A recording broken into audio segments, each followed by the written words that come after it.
News, सच जरूरी है। नमस्कार दर्शकों, ये है MNS न्यूज नेटवर्क। मैं हूं आपके साथ आरती। आइए देखते हैं आज की कुछ खास खबरें। प्रवासी भारतीयों ने व्हाइट हाउस के सामने गाया राष्ट्रगान, बोले प्रधानमंत्री ने दी नई पहचान। प्रधानमंत्री नरेंद्र मोदी के US दौरे को लेकर प्रवासी भारतीयों में गजब का उत्सव है। PM मोदी का स्वागत करने के लिए सभी तैयार है। इस दौरान उन्होंने कहा कि PM मोदी ने प्रवासी भारतीयों को एक नई पहचान दी है। उन्होंने प्रवासी भारतीयों के सदस्यों को राष्ट्रदूत राष्ट्रीय राजदूत कहा है। जयपुर फूड USA के वॉलंटियर प्रेम भंडारी ने कहा कि PM ने हमें बहुत बड़ा सम्मान दिया। PM मोदी के अमेरिका दौरे पर हमें गर्व महसूस हो रहा है। वही PM मोदी की अमेरिका की आगामी आधिकारिक यात्रा से पहले भारतीय समुदाय के सदस्यों ने वॉशिंगटन DC में व्हाइट हाउस के सामने राष्ट्रगान गाया। वहीं दूसरी तरफ टाइम्स स्क्वायर के एक भारतीय रेस्तरां ने PM मोदी के आह्वान के बाद अपने मेनू में बाजरा आधारित व्यंजन शामिल किए। मालिक हेमंत माथुर ने कहा कि बाजरा आधारित व्यंजनों की प्रतिक्रिया उत्साहजनक रही है। 3 बार के ग्रैमी पुरस्कार विजेता रिकी केज ने PM नरेंद्र मोदी की USA की राजकीय यात्रा पर अपना बयान दिया। उन्होंने कहा कि राजकीय यात्रा बिल्कुल आश्चर्यजनक है, क्योंकि दुनिया के सबसे पुराने लोकतंत्रों में से एक अमेरिका का दुनिया के सबसे बड़े लोकतंत्र भारत के साथ राजनयिक संबंध रहा है। यह हम सभी के लिए गर्व की बात है, क्योंकि दोनों देश का अमेरिका भारत से बहुत कुछ सीख सकते हैं। प्रभावी भारतीयों ने व्हाइट हाउस के सामने गाया राष्ट्रगान, बोले प्रधानमंत्री ने दी नई पहचान। आइए देखते हैं अगली खबर की तरफ। पश्चिम बंगाल का स्थापना दिवस मनाने पर CM ममता ने जताई आपत्ति। राज्यपाल को पत्र लिखकर कहा, सदमे का था दिन। पश्चिम बंगाल की मुख्यमंत्री ममता बनर्जी ने राज्यपाल CV आनंद बोस को पत्र लिखकर मंगलवार 20 जून को राजभवन में आयोजित होने वाले राज्य स्थापना दिवस कार्यक्रम पर आपत्ति जताई है। ममता बनर्जी ने राज्यपाल के इस एक तरफा फैसले पर हैरानी जताते हुए कहा कि विभाजन का दर्द और सदमा ऐसा था कि राज्य के लोगों ने भारत की आज़ादी के बाद से कभी भी किसी भी दिन को स्थापना दिवस के रूप में नहीं मनाया।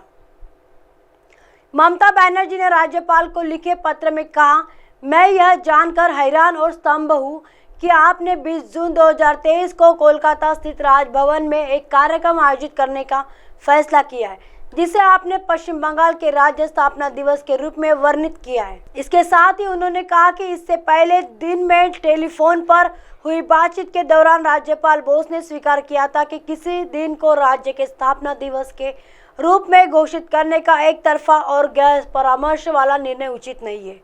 दर्दनाक प्रक्रिया से अलग किया गया था पश्चिम बंगाल राज्य। CM बनर्जी ने इसके साथ ही लिखा है, आपने आश्वासन दिया था कि आप कार्यक्रम आयोजित करने पर आगे नहीं बढ़ेंगे।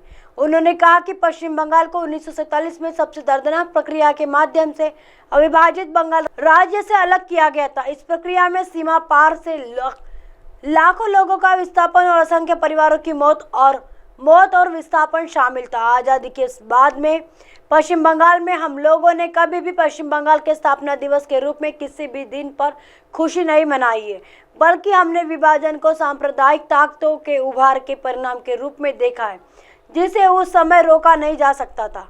मुख्यमंत्री ने लिखा कि राज्य की स्थापना किसी विशेष दिन पर नहीं हुई थी, कम से कम 20 जून को तो बिल्कुल नहीं। 20 जून 1947 को बंगाल विधानसभा में विधायकों के अलग अलग सीटों की 2 बैठकें हुई। पश्चिम बंगाल को भारत का हिस्सा बनाने वाले में से एक ने बहुमत से प्रस्ताव के पक्ष में मतदान किया। दूसरा उन क्षेत्रों के विधायकों का था जो अंत पूर्वी पाकिस्तान बन गए। इस विभाजन के बाद के दंगों में दोनों पक्षों से लगभग 25 लाख लोग विस्थापित हुए और करोड़ों रुपए की संपत्ति जल गई।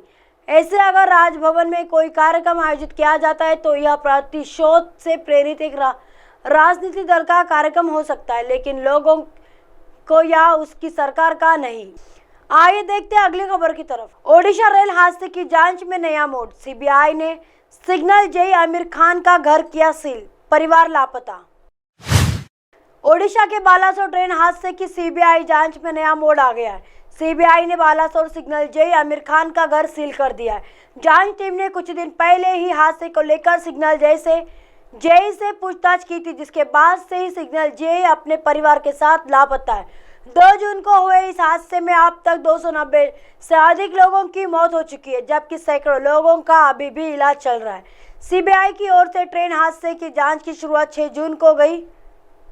इससे पहले इस मामले में सीबीआई केस दर्ज की थी। सरकार की ओर से मामले की सीबीआई जांच का आदेश तब दिया गया जब इलेक्ट्रॉनिक इंटरलॉकिंग सिस्टम के साथ साथ छेड़छाड़ की आशंका व्यक्त की गई। हादसे के बाद रेलवे के अधिकारियों ने कहा था कि हो सकता है कि इलेक्ट्रॉनिक इंटरलॉकिंग सिस्टम के साथ किसी भी प्रकार की छेड़छाड़ की गई हो।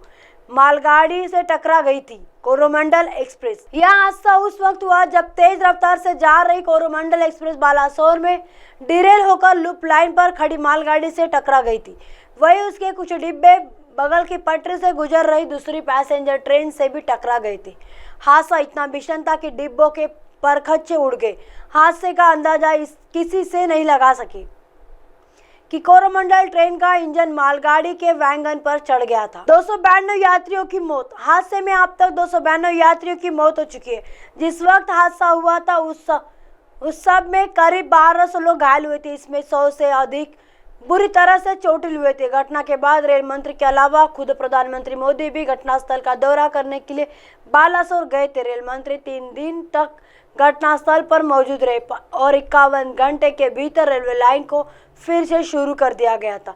विपक्ष ने सरकार पर उठाए थे सवाल। हादसे को लेकर विपक्ष की ओर से भी कई तरह के सवाल उठाए गए। विपक्ष ने कहा कि जब भारत में सुरक्षा कवच मौजूद हो उसे ट्रेन में क्यों नहीं लगाया गया था। हालांकि जवाब में रेलवे बोर्ड के अधिकारियों ने कहा कि यह हादसा सुरक्षा कवच नहीं होने से नहीं बल्कि किसी और कारण से हुआ है। इसके अलावा विपक्ष ने रेलवे की ओर से यात्रियों को उपलब्ध कराई जा रही सुरक्षा के मुद्दे पर निशाना साधा था। अब आप हमारे चैनल को आपके मोबाइल पर भी देख सकते हैं। मोबाइल ऐप पर देखने के लिए प्ले स्टोर से MNS news TV app download करें। इंस्टा, लिंक, ट्विटर, हाईकुक, फेसबुक और कई सोशल मीडिया के प्लेटफॉर्म पर हमारा चैनल उपलब्ध है। आप इसे यूट्यूब पर भी देख सकते हैं। आप हमारे चैनल को लाइव भी देख सकते हैं www.mnsnewstv.com पर। फिलहाल वक्त चला दर्शकों ब्रेक का। ब्रेक से लौटने के बाद देखिएगा देश और दुनिया की तमाम खबरें। बने रही है MNS न्यूज पर। नमस्कार।